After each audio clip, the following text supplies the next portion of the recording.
Nasari, if you're listening this morning, I'm going to play the next song for you. Grantlee Kieza, good morning. Good morning, Paul. Very great deal of stuff happening in boxing at the moment. The big fight between Jeff Warner and Michael Zarafa is all signed off and ready to go. They had a press conference yesterday and said all the right things about the big battle, and it shapes up as a pretty exciting fight too, Paul, because Michael Zarafa's a real go. We saw him fight Kell Brook and gave Kell Brook a great fight, and we all know what Jeff Warner can do, so I think it's going to be a very, very exciting fight. Zarafa's a little bit bigger than Jeff, so he's got an advantage there. He's a little bit younger. He's very confident. I had a chat to him the other day. He's very, very confident that Jeff Warner's so easy to hit, he won't be able to miss him, but we'll wait and see. Yeah, what a fight. There's so much happening in Australian boxing. What about pay-per-view now? Timothy Zoo headlining cards. How great's that? All Aussie cards, mate. No need to bring out overseas fighters. We can keep it in-house. It's fantastic. Yeah, I mean, Tim Zoo will be a very interesting spectator at the big fight in Bendigo, won't he? I mean, he's very keen to fight the winner. He's fighting Dwight Ritchie on the 14th of August, and that looks like a great card too. They've assembled some really good matchups in there. They've taken a leaf from your book, lots of 50-50 matchups, on the cards. They've got Rocky Jerkic against a really good Eastern European fighter who's undefeated. They've got Cesar Mateo Tapia against Reynold Quinn. Jack Brubaker's fighting Danny Kennedy. They're good fights, and there'll be a lot of interest in the women's fight too. Taylor Harris against Renee Gardner. Taylor Harris is, of course, a women's Aussie rule star, and Renee Gardner's got a bit of form in rugby league. So that's a good sort of a state of origin battle, isn't it? It sure is. There's some great matchups there, Grant, as you said. Some names coming through. Liam Perro, he's going places, isn't he? Yeah. Well, the whole show really shapes as a great card. Matt Rose put a show on not that long ago with Tim Zoo against Joel Camilleri, and I thought that card was terrific as well. Cesar Mateo Tapia, he was doing some really good things, and Mark Lucas against Rocky Jerkic, that was a good fight. So there's lots of real talent in Australia at the moment, and it's terrific that these promoters in all the different states are giving them the ability to shine.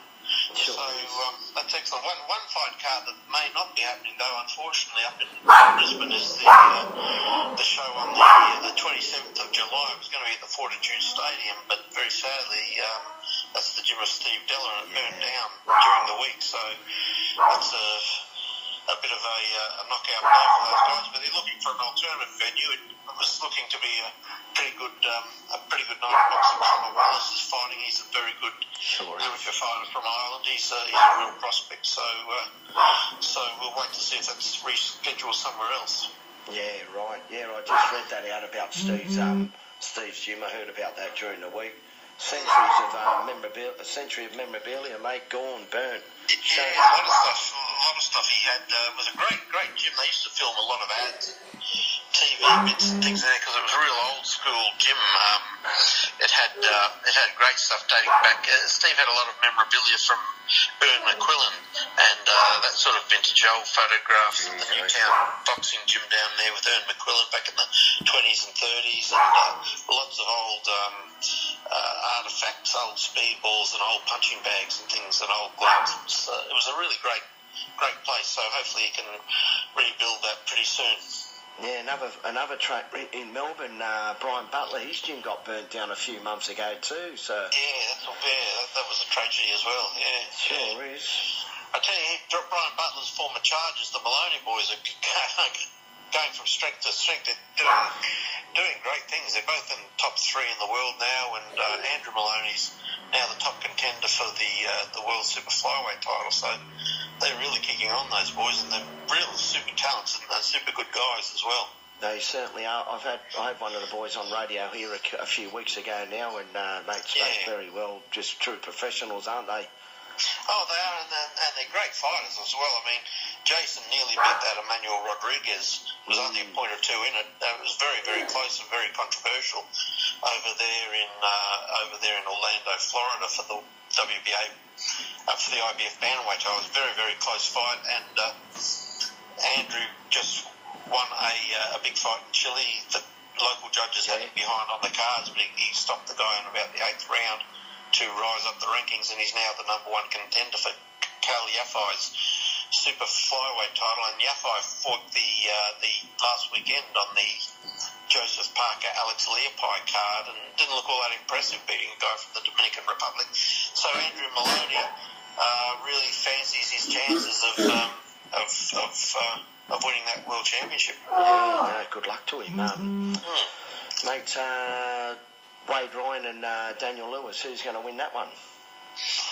Well, it's very competitive, isn't it? I mean, Wade Ryan gave Tim Zhu a good fight, so he's got a bit of form on the board. It's hard to look past Daniel Lewis, though. He's got enormous raps. He's signed with Bob Arum over there, so obviously Bob and the boys in Las Vegas think that he's real potential. And I know Jeff Fennick's got a huge rap on Daniel Lewis. He really thinks he's got real rugged fighting style. So that's all shaping up pretty well. I think it's going to be a great battle though with Wade Ryan. But the momentum at the moment is really with Daniel Lewis, isn't he? So he's a star on the rise. He sure is. I'll tell you what was a great show too was the Parker Leopai fight.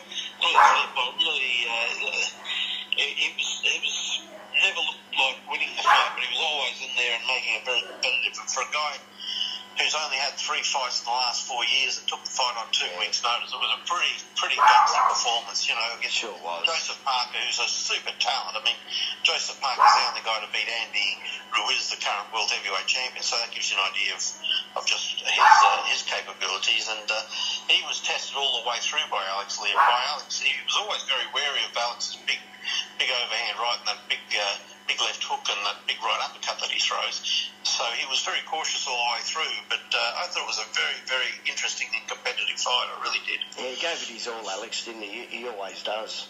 Yeah, he's excellent. It was a much better fight than the main event with Demetrius Andrade. I mean, he's a real gangly sort of southpaw, not very exciting at all. So they were lucky they had that big heavyweight fight because it sort of brought a lot of thrills and spills into the arena. It sure did. Now, who are you tipping out of Horn and Zarafa? I think Jeff Horn will win. Like, I can't go past Jeff Horn. He's one out of the box. He's very, very professional. He's very tough, very strong. And I tell you, most of your listeners wouldn't get to see him train, but he's gone up in weight about 5 or 6 kilos since he lost to Terence Crawford over in Las Vegas, and boy, he's really punching hard now. He's a fully fledged middleweight. He's not a big middleweight. Zarafa's a little bit taller than him, so he's not a big middleweight, but he's very strong through the back and chest, and he's really, really punching very, very hard. He's certainly got a middleweight punch on him, and with that awkward movement, I think Zarafa's going to have a fair bit of trouble with him. I mean, Zarafa's a very good fighter, but he can be stopped. We saw Peter Quillen bomb him out, and I know that was in Quillen's backyard, but I think Jeff Horn's been up against real quality opposition for quite a while now. The guy that beat Manny Pacquiao, so it's going to be hard to go past him in the fight. Yeah, sure. But there's something a very good card behind that too. One of the guys that's going to fight on there is Jeff Horn's teammate, Big Joe Goodall, the Commonwealth Games silver medalist, the super heavyweight. He's actually from Bendigo originally, so he's going to go back home for that fight. And another guy who's on the rise, who your listeners may not have seen either, his name's Andrew Hunt. He's had 3 professional fights for 3 wins. And in his last bout, he stopped a guy who beat Jeff Horn's brother. So he's very impressive. He's been to the World Championships as an amateur. He's represented Australia as an amateur. And he's also being trained by Glenn Rushton. So he's a real starter to follow. I think he's got a big future in the fight game, Andrew Hunt. Yeah, isn't it good they're taking boxing to Bendigo? It's good, isn't it? Well, it's good. They've got a good venue down there. Yeah. You can say, why go to Bendigo? Well, for a start, the Victorian government was throwing in some money to boost the tourism to the area, and I think it's a good idea. It's a model that Horn's promoter Dean Lonergan has used over in New Zealand.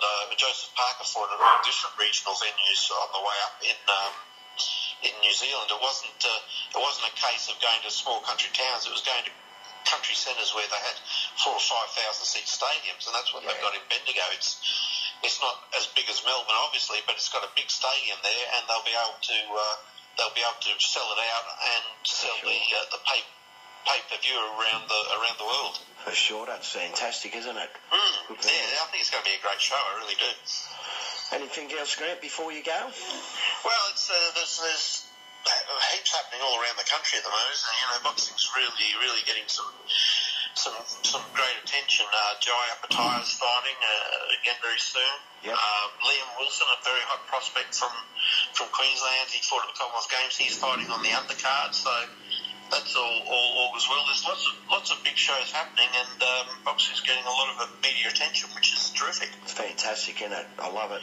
It's great. And you're, of course, one of the big drivers, Paul. Yeah, congratulations. The show's going well, and doing some great stuff down there. And a lot of promoters are doing good shows. They've really raised the bar, haven't they, Grant? I must say, it's great. You talk about good promotions.